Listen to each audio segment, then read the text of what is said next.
मुंबई महानगरपालिकेने कबुतरांना खायला घालणाऱ्यांना दंड थोठावला। गिरगाव चौपाटी येथील कबूतरखान्याजवळील लोकांवर कारवाई, बंदी असूनही कबुतरांना खायला दिले जात होते।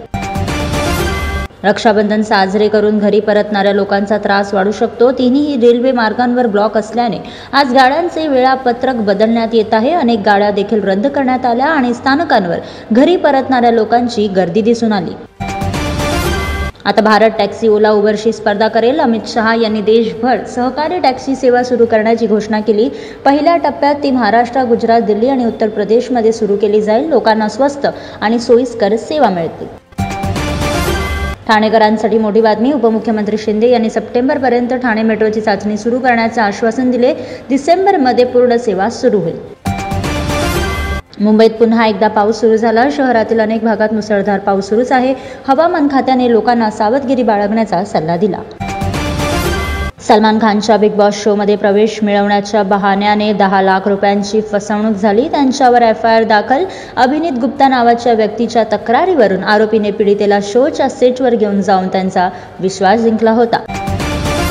न्यायालयाच्या आदेशाला न जुमानता कबुतरांना चारायला गेलेल्या महेंद्र संकलेचाला पोलिसांनी पकडले आणि त्याची गाडीही जप्त करण्यात आली। प्रशासनाने लोकांना कायद्याचे पालन करण्याचे आवाहन केले।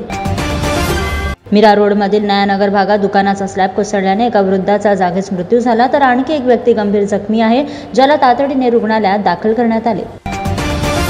लोखंडवाला ते विक्रोळीला जोडणाऱ्या मुंबई मेट्रो 6 चे काम 2026 पर्यंत पूर्ण होईल। पिंक लाईनचे काम वेगाने सुरू आहे। शिवसेना उद्या सोमवारी उद्धव ठाकरे यांच्या नेतृत्वाखाली राज्यभर जनआक्रोश आंदोलन करणार आहे। मुंबईतील छत्रपती शिवाजी महाराज मैदानात फडणवीस सरकार विरोधात निषेध करण्यात येईल।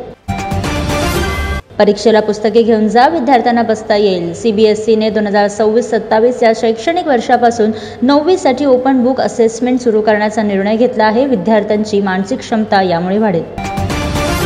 शरद पवार मोदींसोबत उभे राहिले। त्यांनी अमेरिकेचे राष्ट्राध्यक्ष डोनाल्ड ट्रम्प यांनी भारतावर लादलेल्या 50% कर आकारणीवर टीका केली। असेही म्हणाले की अशा वेळी आपण केंद्र सरकारसोबत उभे राहिले पाहिजे।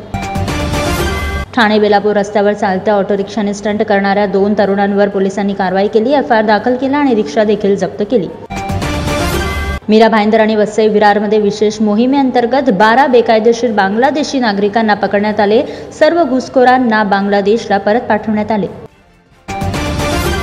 निवडणूक आयोगाने 6 वर्षांपासून निवडणूक न लढवल्याबद्दल महाराष्ट्रातील 9 पक्षांसह 334 अमान्य राजकीय पक्षांची नोंदणी कायमची रद्द। नागपूरमधील कोराडी मंदिराचे बांधकाम सुरू असलेले गेट कोसळले। ढिगाऱ्याखाली गाडल्यामुळे 15 कामगार गंभीर जखमी झाले। दोघांची प्रकृती गंभीर आहे आणि सर्वांना उपचारासाठी दाखल करण्यात आले। पुढील वर्षीपर्यंत दिल्लीहून मुंबई फक्त 12 तासात पोहोचणे शक्य होईल। 160 किमी वेगाने ट्रेन धावेल। मिशन अंतर्गत रेल्वे ट्रॅकवर गाड्यांचा वेग आता वाढवला जाईल। तुम्हाला सरकारी नोकरी आणि घर मिळवून देईन, उपमुख्यमंत्र्यांचे PA असल्याचे सांगून 18 जणांना 55 लाखांची फसवणूक। रमेश संघवी आणि त्यांची पत्नी अर्पिता संघवी यांना फसवणुकीच्या आरोपाखाली अटक करण्यात आली। पंतप्रधान मोदींनी नागपूर पुणे वंदे भारताला हिरवा झेंडा दाखवला। मुख्यमंत्री फडणवीस, नितीन गडकरी यांनी नवीन वंदे भारत ट्रेनमधून प्रवास केला।